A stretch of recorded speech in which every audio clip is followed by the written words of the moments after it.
This video is sponsored by Normandy 1998, Christopher Mitchell, 212th Trooper and Zenvik, and brought to you by Christopher Mitchell, who requested this topic. If there is a video you want me to make, just head over to Patreon or become a channel member, and select the Pickled Producer tier, and among other benefits, this will guarantee that your video is made, be it the continuation of an existing series, or a brand new story. Also, for those who are wondering, this is a sequel to my What If Kevin 11 Turned Good Early series, the link to which is pinned down below. With that out of the way, let's get on with the video. Ben Tennyson stands ready to defend, to put his body on the line for those who need him, as he has done countless times before. It is his promise. It is his nature. It is safe. The crowd watching from the side of the soccer field erupt in cheers as Ben catches the shot made by Cash, and with it wins his team the game. Knowing it would not have been possible without their expert goalie whose crazy reaction time has saved them more often than they can count, Ben's teammates lift him onto their shoulders and shower him with praise. Meanwhile, Gwen, who due to their closer relationship than in canon attended the game to cheer her cousin on, approaches with a smile, telling him they should head to Burger Shack to celebrate, an idea Ben most certainly seconds, since Grandpa Max invited them over for an early dinner, claiming to have a surprise for them, and while they both love their grandpa dearly, they also want to fill up as much as possible before they arrive. Setting off on foot, the cousins chat casually, speculating what Max's surprise could be, with their guesses ranging from he found some cool new fishing gear to swap meet, to having become the royal consort of an alien bird empress. Meanwhile, unbeknownst to them, a figure watches them from a car, even going so far as to tell them when they leave the school grounds. Having good instincts, Ben picks up on this and uses a trick he learned once in a movie, making 4 consecutive left turns, since that puts him back where he started, meaning if the tail is still behind him, then they're specifically following him. As a result, when Ben makes the 4th turn and finds the car still following, he confides in Gwen, with the pair agreeing to start running, though this is actually a clever ruse, as when the car picks up speed to chase them, they stop, causing it to overshoot and allowing them to flank the vehicle from either side and rush towards the front windows. For the first time in a long time, Ben feels the rush of his old heroing days, though this is mixed with the familiar pang of the Omnitrix's absence. Nonetheless, he will do whatever it takes to stop this creep from hurting Gwen and himself, though this is the furthest thing from his pursuer's intent, as when he reaches the driver's side window, he comes face to face with Kevin? At once, all hostility turns to joy as Ben beckons Gwen to come around and say hey, as it's been ages since they last saw their old friend. Though surprisingly, Kevin's demeanor does not shift, with him regarding them both coldly, before poking them under the jaw, which causes Ben to recoil more out of shock than discomfort, or demanding to know what that was for. Bluntly, Kevin replies that he had to check they were really them and weren't wearing ID masks, since he's sorry to be the one who has to tell them, but there's been an alien infiltration of Earth, and especially here in Bellwood by a species calling themselves the DNA aliens. Figuring it's not safe to discuss this in the open when anyone could be a DNA alien eavesdropper, Kevin gestures for his friends to get in, then once they're safely secured, he takes off for a more secluded part of town. Naturally, as soon as they're seated, Ben and Gwen assail Kevin with a bevy of questions, though 2 stand above them all. Is this DNA alien invasion why he's back? And is he back for good this time, since they imagined that was going to be their grandpa's surprise? Nodding gravely, the Osmosian confirms that he recently completed his plumber training, and this is his first assignment thanks to Max pulling some strings to get him stationed back on Earth as his new partner. Smiling softly, Gwen states that he must have done well in his training to be paired with such a legendary plumber, to which Kevin mumbles that he did okay, his tone being far from the pride she would have expected. A little concerned by this response, she asks what's wrong, since she'd have thought he'd be delighted to take up his dad's old position, though this just causes a bitter scowl to twist the young man's face, as he sighs that it's hard to be when he's already screwed it up. Joining Gwen in her worry, Ben asks what his best friend means, causing Kevin to decide that it was 2 nights ago while he and Max were investigating what they believed was a DNA alien operation. They'd decided that one of them would wait outside to keep staking out the building while the other snuck in for a closer look, and while he'd volunteered to go in, Max pulled rank and ordered him to hang back. That was the last time he saw the old guy, since by the time he realized he'd been in there too long and went to investigate, all signs of Max and the DNA aliens were gone. Since then, he's been looking for him, while also trying to make sure the DNA aliens haven't gotten any more of the family. A little crossly, Ben asks why didn't Kevin come to them for help sooner, though the older boy admits that he didn't want to drag them into his mess, since if he'd just followed his gut and gone instead of Max, this wouldn't be happening. Wisely, Gwen points out that then he'd be missing instead, and that this isn't his fault, though he can count on one thing. From here on in, they'll help him find Grandpa Max and these DNA aliens. While a part of the dark-haired young man does feel bad for dragging his friends into this situation, especially when Max worked so hard to let them have normal lives, he cannot deny that it feels good knowing Ben and Gwen have his back again. Figuring he should get them up to speed if they're going to be working this case with him, Kevin explains that Max believed the DNA aliens were in league with black market smugglers and weapons dealers, with one of their last leads being a buy that's happening tonight, so he's going to check it out, and they're welcome to come. Grinning, Ben laughs that he wouldn't miss it for the world, while Gwen nods her agreement, with the rest of the afternoon being spent in preparation for a stakeout. While this doesn't give the old friends much of a chance to catch up since they must focus on their work, it is worth it when a few hours later 2 trucks pull into a secluded spot, one containing a squad of Forever Knights, and the other an obese Tetraman who Kevin hisses is named Gorvin, a former plumber who abandoned his duty to auction off alien tech to the highest bidder just like the Forever King, so no wonder they're chummy. From his tone, it is clear that Kevin views the plumber deserter with a level of personal enmity for betraying the cause he believes in, though in a testament to his growth and maturity, he does not let this set him off, instead waiting until Gorvin unveils the product he's selling, a load of laser lances, with this being cause enough for the trio to descend on the criminals and bust them. At once, a firefight erupts as the Knights attempt to take their ill-gotten gains and flee, while Gorvin roars that he refuses to rot in the null void for this, and begins attacking with a berserker's fury. Unfortunately, as the one closest to him, it is Ben who finds himself facing off against the hulking four-armed alien, as Kevin and Gwen had chosen to engage the Knights first due to their numbers. Once again, Ben sorely wishes he had the Omnitrix, as Four-Arms could match this clown any day of the week, but as he is now, he is forced to mostly run, and try to either trap Gorvin somewhere with his immense girth, or lose him. However, this is easier said than done, as one little stumble is all it takes for Gorvin to wrap his arms around Ben and squeeze painfully, evidently intent on crushing him to death as a witness of his crime. However, just when Ben's vision begins to go hazy, something strikes the Tetraman in the back, knocking him out, and as Ben wriggles free and looks in the direction of his savior, he sees Kevin making a finger gun which still has some crackling energy around the tip.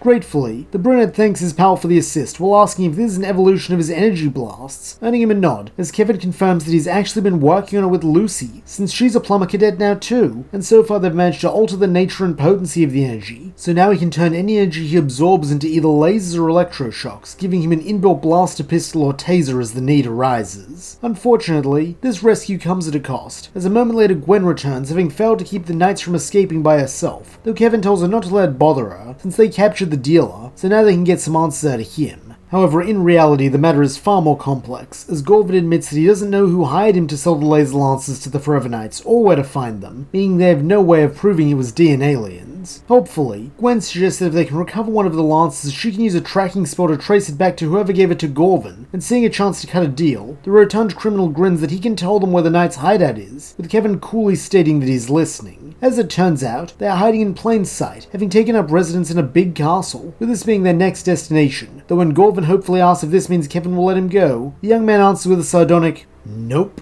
before stunning him again and cuffing him to a lamppost while promising that he'll be back to formally arrest him for weapons trafficking later. A bit shocked by this, Gwen protests they can't just leave him here, though smirking a little at the traitor's stunned face. Kevin retorts they can't bring him either, since he'd ruined the suspension of his car. With this matter seemingly settled, the group wastes no time in driving to the Forever Knight Castle, where Kevin takes the leading role once again, showing off his plumber tactical and command training by suggesting Ben stay behind him and Gwen, while performing a far more thorough scouting of the place than in canon. As a result, they don't knock over the armor and attract the attention of the dragon, though they do still run into the Knights who begin shooting at them, with Kevin drawing on an old faithful and absorbing the stone floor before transforming his armored shoulder into a tower shield which he uses to rush the Knights and knock them out. Unfortunately, this clanging and shooting does summon the dragon, with Ben once again needing to be saved as it tries to crush him, until Kevin switches to metal and makes his hand a sword which he slashes at the beast's leg, revealing the metallic body underneath the draconic facade. Recognizing that this means it's a robot, Gwen then uses her Mechane Discombobulus spell to finish it off, resulting in a superior victory to the main timeline, as not only are they able to recover a few lances from the beaten Knights, but their plumber contact did not die. As promised, this allows Gwen to perform a tracking spell, with this leading them right to the mine where the DNA aliens are working, though when the heroes sneak inside, they are met by something far stranger, a cross between a spaceship and a hive, filled with hundreds of DNA aliens. Being wise enough to know that they can't take them all at once, the group opt for stealth, stealing a couple of ID masks from the entrance guards who Gwen is able to subtly subdue with magic, and following the tunnels until they reach what appears to be a terminal. Here Kevin's affinity for machines comes in handy, as with a little help from Gwen he is able to hack into their database and begin extracting files. Meanwhile, feeling frustrated that he has so far been more of a liability than a help, Ben sneaks off in search of Grandpa Max, though instead he comes face to face with a huge monstrous alien unlike any he has ever seen before whose superior air marks as the ship's commander. Furiously, the Great White Brute snarls at Ben, who he addresses as DNA-alien filth, to get out of the way of his hybrid overlord, an order that makes his blood boil as he's never liked bullies. However, recognizing how powerless he is in this situation, he reluctantly backs away, glad his DNA-alien mask hides his scowl. When the hybrid is gone, Ben feels Gwen tugging on his shoulder as she tells him they've got what they need, so it's time to go. Still worked up, Ben asks what about looking for Grandpa Max? Though sighing, Gwen replies that he's not here, since if he was, the hybrid would have initiated something she and Kevin found in the files called the Contamination Protocol, which states that if any native life forms discover the location of this ship, they will destroy everything in a 5-mile radius, then relocate. Horrified that these aliens would kill thousands of innocent people to keep their secret, Ben growls that he should have tried to stop the leader. If only he still had the Omnitrix. Though placing her hands in his, Gwen reminds him that he gave up the watch for a heroic reason, and because he knew how to put the good of others over his own ego, so now it's time to do that again. Exhaling deeply, Ben just nods, following his cousin and best friend back the way they came, and only thinking to ask what it is they found once they're all in the car. In a balanced tone, Gwen explains that it's a mixed bag, since while they now know more about basic DNA-alien procedure, a lot of the higher-level files have been encrypted, so it'll take a while to crack them, and that's assuming Earth decryption tools are up to the task. Though with a twinkle to his eye, Kevin replies that he may have a way around this, before driving off with a clear destination in mind. Shrewdly, Ben questions if they're heading to the Mount Rushmore base, since their big computer must have some pretty powerful software for cracking alien code. And while Kevin admits that his pal is warm, he's afraid they can't rely on Rushmore to help them out, since it's been abandoned for over 2 years. Confused, Gwen asks what about the plans to re-establish plumber operations on Earth? Though shaking his head, the scruffy Osmosian explains that following the Cervantes incident, the plant's been quiet, so the top brass pulled all the funding from Earth a while back, deeming it a bad investment after all the effort they put into the big reconstruction, with them only leaving Max and now him as a token force, mostly out of respect for the Magister's past heroism. Frowning, Ben asks them where are they going? Though Kevin just smirks that Rushmore wasn't the only base they retrofitted a few years back, with there being one much closer to home that has a computer they can use to crack the more difficult files. As it turns out, this is Max's Plumbing, the old shop Grandpa Max used to run, with both Ben and Gwen facepalming in unison that of course that would be a plumber base. How did they not realize? While Gwen is mostly disappointed with herself for not seeing this obvious truth, Ben is more frustrated and honestly a little resentful, since this is yet another secret Grandpa Max kept from them, from him, when he could have at least helped out and studied here. Though when he voices this, Kevin assures him that he was just trying to let them enjoy normal lives, and that had anything come up, he'd have told them and asked for their help. Unfortunately, this is just the wrong thing to say, as after everything that's happened tonight, Ben is in no mood to be patronized and treated like a child, and so slamming the car door behind him as he emerges, he retorts that Grandpa Max didn't ask for help with this investigation, instead having Kevin brought in, because obviously he's just like everyone else, and thinks he can't do anything without the Omnitrix. Reaching out a hand, Gwen tries to protest that this isn't true, though by now Ben is already gone, with Kevin telling her to head down to the base and get started on booting up the computer, while he'll talk to Ben. Figuring this is probably the smartest course of action, Gwen acquiesces, while Kevin follows after the brunette boy, finding him slumped against an alley wall, having evidently not gone very far and just needed to blow off a little steam. Despite having been apart for so long, neither boy needs to speak to know what the other is thinking, with Ben going first as he begins to apologize for lashing out like that. Tonight's just brought up some old stuff that he thought he'd made peace with, and reminded him that when push comes to shove, Gwen has her magic and smarts, Kevin has his Osmosian powers and now plumber training, and he's got nothing. He's just...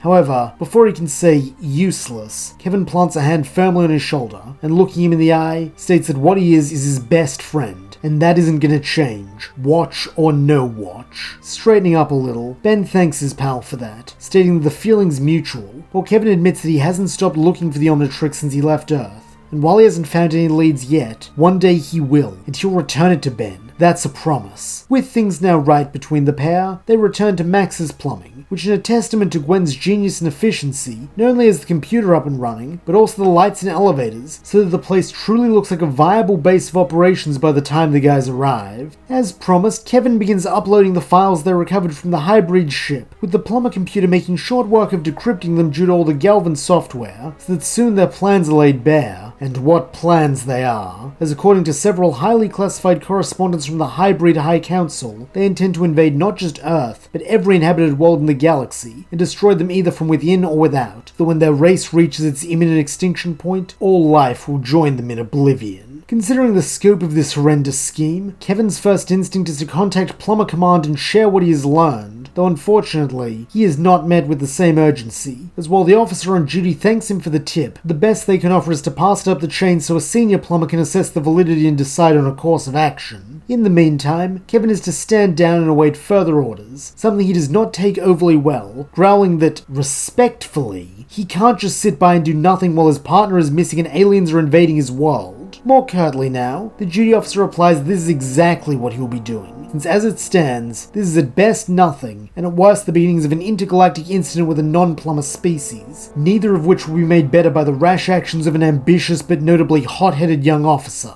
So to reiterate, he is not to go anywhere near DNA alien or hybrid operations until explicitly ordered otherwise, and any deviation from this will be met with severe disciplinary action. It is on this rather frosty note that the call comes to an end, with Kevin letting out a frustrated growl when he's sure the line is closed, while Ben and Gwen ask what he's gonna do. At once, the Osmosian plumber's expression changes from one of annoyance to his iconically casual and cocksure grin, as he replies that he's gonna do what he always does: save the people who need saving, fight the ones who need fighting, and ask for forgiveness afterwards. As the biggest rule follower of the group, Gwen does look slightly concerned, clearly wondering if it's wise to risk his badge so soon after earning it, though when Kevin puts his hand in the middle and asks who's with him, she lays her own on top of his, while Ben grins that of course they can both count on him. Unfortunately, for the most part, this comes in the form of helping make the base habitable as their new headquarters, or else monitoring comms for any signs of DNA alien activity, such as when he nurses them building weather towers in the cornfields outside town, and joins Kevin and Gwen in toppling them and driving away the DNA aliens before they can harm the residents, even if it is the other two who do most of the actual fighting. Truthfully, this just makes him miss his old watch more than ever, as while he stands by his decision to sacrifice it for his family, and has gotten over his fears of being useless, he knows he could be doing so much more to help if he still had it. And perhaps the universe thinks so too, as after 4 years, a lead on its whereabouts emerges at last, and from the most unlikely of sources, Gorvin. As promised, Kevin had returned to arrest the arms dealer following the establishment of the base, though when he had arrived at the scene, he'd found the energy cuffs deactivated and Gorvin gone. However, men such as him can hardly stay out of trouble for long, with it only being a matter of time before his activities turn up on the trio's scanners, with Kevin insisting they go get him, since as a plumber defector, this is a matter of professional pride. Recognizing how important this is to their friend, the Tennysons do not object, with the three of them tracking him to a shady warehouse where he is hosting an even shadier auction. At the sight of Kevin's uniform, most of the clientele scatter, though currently they're unimportant, with Gwen putting her effort into restraining Gorvin via a binding spell until Kevin can cuff him thoroughly and declare that this time he won't be getting away. Surprisingly, rather than intimidate the Tetramand criminal, it instead makes him smile, as he replies that he wouldn't be so sure, since he has something to trade that's worth more than him. Snarkily, Ben retorts they don't want any of his ill-gotten goods, though still grinning smugly, Gorvin rhetorically asks if Tennyson would still say that if he knew that he alone knows the location of the Omnitrix. Understandably, such a bombshell is not taken lightly, with the trio immediately huddling up to discuss it while keeping their prisoner in view so he can't escape again. For his part, Kevin refuses to believe a word out of Gorvin's mouth, since he's obviously lying to make them let him go, while Ben is of the opposite opinion, since even if it is probably a lie, they can't risk passing up the chance to get the watch back. Just think of the good they can do with it, the lives they can save, especially with the hybrid invasion coming. Standing between the guys, both literally and figuratively, Gwen admits that she can see Ben's point, though by the same token, she also knows that he really wants the Omnitrix back, so he might be laying that cloud as judgment. Likewise, Kevin's bias against Gorvin as an ex-plumber is preventing him from even entertaining the notion that he could help them, so in her opinion, the best course of action is to bring him in for questioning and make a decision when they have more information. Viewing this as an acceptable compromise, Ben and Kevin agree, with the three of them working to load Gorvin into the back of the Max's plumbing truck they brought specifically to fit him, before returning to the base so they can begin their interrogation. However, it seems they won't have much time for questions, as the moment they park in the underground garage, the base's intercom chimes, with an all-too-familiar voice requesting to see Agent Levin in the main control room, so they may discuss his prisoner, that voice belonging to Proctor Cervantes. Blood running cold, the trio round on Gorvin, demanding to know what exactly he did to have the Rooters after him, and showing fear for the first time, the Tetramand admits that a while back he stumbled upon one of their top-secret repositories, and figuring top-secret also meant top-taden if you could sell them, he swiped a few pieces, including Tennyson's famous watch. However, Cervantes and his goons didn't take too kindly to his reappropriation, and have been chasing him ever since. That's why he's on Earth. To lie low, since no offense, but no one in the galaxy cares about this mudball. Dill. Smirking a little, Ben states that this proves he was right, since Cervantes wouldn't be here otherwise, with both Gwen and Kevin having no choice but to agree, even if Kevin is unhappy about it, as it makes his job much harder. Technically, he should hand Gorvin over to Cervantes, as the Rooters are a wing of the plumbers who outrank him, though having seen what they did to Animo when he was captured by them, he can't in good conscience do it, even if Gorvin is a scumbag. This leaves him with only one choice, and so looking Ben squarely in the eye, he tells him to take the Tetramand and get out of here as fast as he can, while he and Gwen distract Cervantes, since hopefully they can buy him enough of a head start that he'll be able to get the Omnitrix back. Nodding determinedly, Ben thanks his best friend for doing this, and for keeping his promise. Though when he points out they could probably make a quicker getaway in Kevin's car than they could in this clunky old truck, the Osmosian yells at him that there's no chance he's letting Tennyson crash his ride, and to get out of here before he changes his mind. Saluting irreverently, Ben then hops into the driver's seat of the truck while Gorvin is cuffed into the passenger's side, with the pair taking off at top speed as Kevin and Gwen wish them luck, then gird themselves for what is to come. Never one to do things in half measures, Cervantes has the whole Rooter squad waiting with him when the duo arrive, causing him to smirk slightly at the numbers advantage, as he simpers that it's been a long time since he last saw Agent 11. Flatly, Kevin tells the walking crab puff not to call him that, while in an attempt to keep the peace and buy time, Gwen more diplomatically asks what they can do for the Proctor. Smirk growing at this forced civility, Cervantes more or less repeats the story Gorvin told them, while stating that he intends to recover both the thief and the stolen objects. Still playing peacemaker, Gwen assures him that Ben is processing Gorvin as they speak, and once this is done they are free to take him, though tactlessly, Agent Swift insists that Ben bring the prisoner now. Having hoped this lie could stall them a little longer, Gwen improvises, asking Kevin to call him, and picking up what his friend is laying down, he pretends to activate his badge, only to receive no response and so shrugs the yes as they'll have to go down to the detention level in person. Unfortunately, such a ruse is not good enough to deceive a man who has the intellect of a cerebro crustacean, with Cervantes scowling that their attempted subterfuge is pathetic, and that he knows Gorvin is currently fleeing with Ben Tennyson. He was prepared to simply take the Tetramand and go, but if they wish to resist him, then his Rooters will track down and dispose of the fugitive themselves, along with anyone who may be working with him. Seeing the jig is up, Kevin wastes no time coating himself in metal and lunging at Cervantes, while Gwen hurls several mana discs, though showing their own impressive reflexes. Leander tackles Kevin into a wall before he can even get close to the Proctor, while Swift fires a neuroshock from her tail that temporarily incapacitates Gwen, preventing her from casting more magic. Smirking at this quick end to the fight, Cervantes tells his people to come along. Then as they slip through a portable null void portal, Kevin calls Ben for real, warning him that the Rooters are coming, and they're more dangerous than ever. As this happens, Ben and Gorvin pull into an abandoned lot on the outskirts of town, as this was where the arms dealer had said his ship would be. For the most part, it had been an okay drive, as while Ben does not have his license, Grandpa Max did teach him to drive a few summers back, though that had been on quiet country roads, not in the middle of the city, with Ben's frequent forgetting to indicate and unsanctioned U-turns earning him more than a few honks and hand gestures. Nonetheless, they're here now, with Gorvin insisting that he be brought along since only he can deactivate his ship's camouflage unit, something Ben reluctantly agrees to, though he makes a big show of pulling out the blaster pistol stored in the glove box, so the Red Crook knows not to try anything funny. However, it seems that Gorvin is being honest, as when he approaches, the ship comes into view, with the hatch likewise descending so they can head inside. As is befitting of an arms and other illegal goods dealer, the interior of the ship is littered with boxes and racks of all manner of objects, most of which appear dangerous. Though right now Ben doesn't care about any of them, simply following Gorvin deeper in until they reach the depths of the cargo hold, where he begins rummaging for something. Still suspecting a trap due to some of Kevin's pragmatism having rubbed off on him, the brunette keeps the pistol trained on the Tetramand's back, though when Gorvin straightens up and presents Ben with the object, he immediately recognizes the orb used to house the Omnitrix after its extraction. Gruffly, Gorvin demands that Ben uncuff him, then he can have the watch, though knowing better, the teen retorts that he'll do it once he is the Omnitrix, adding that if the Tetramand knows his reputation, then he also knows he's a man of his word. Noting that he has heard that, and that he's not in much of a position to bargain with his hands bound and a gun pointed at him, Gorvin accepts, handing Ben the orb, and feeling the weight around his wrist disappear.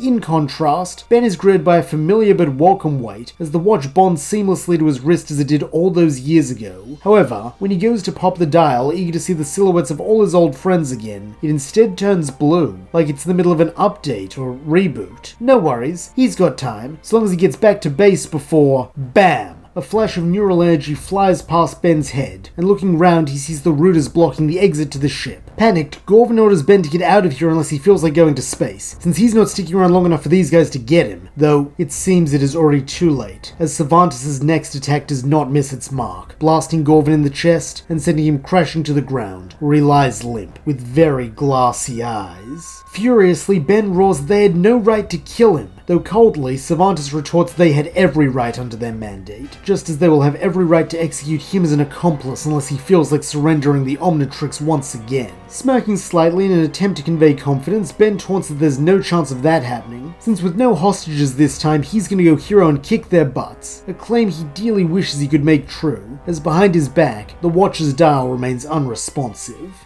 As if seeing this issue in the boy's eyes, Cervantes mockingly asks why not do so then, though thankfully, Ben is saved from answering as Kevin yells that he was waiting for it to be a fair fight. At once, he and Gwen burst onto the scene, having taken his car, which is indeed faster than the truck, though this time when they attempt to confront their ruder adversaries, they are more prepared, as Gwen readies a mana shield when Swift tries to blast her, while Kevin coats himself in concrete to give him the strength and weight boost to meet Leander's charge. This just leaves Cervantes for Ben to deal with, and as though the Omnitrix knows this, it chooses this moment to end its reboot, glowing bright green and shrinking to a more compact state. With this transformation also comes new aliens, as when Ben attempts to dial up feedback, he is met by the holographic forms of a bunch of guys he doesn't recognize, although under the circumstances, he sees one who looks pretty good. In a flash, Ben finds himself in an alien form that reminds him a lot of Heat Blast, though with elements of Wildvine. Not only that, but unlike the old version of the Omnitrix, this time he feels a bunch of information about the alien filter into his brain, telling him things such as its abilities and that its species is Methanosian. Though, figuring that's not very catchy, he instead dubs this new form Swampfire.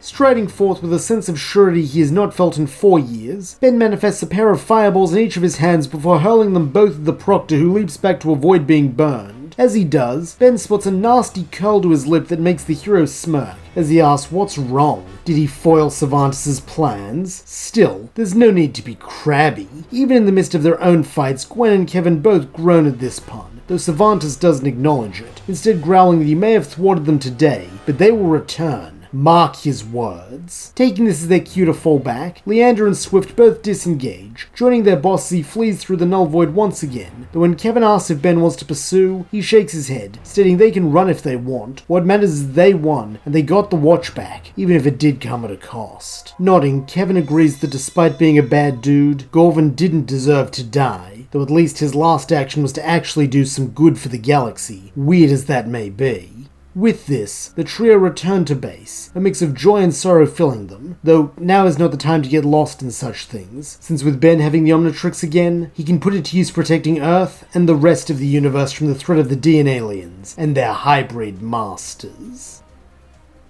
Meanwhile, in the depths of the Null Void, the Rooters retreat to their new base to begin plotting their next move. However, they are not alone, as not long after arriving, a fourth figure steps inside, also dressed in the black tactical gear of their unit. Taking a seat, the newcomer asks if everything went according to plan, and smirking deviously, Cervantes leers, "Yes, and in no small part due to you, Agent Gorvin."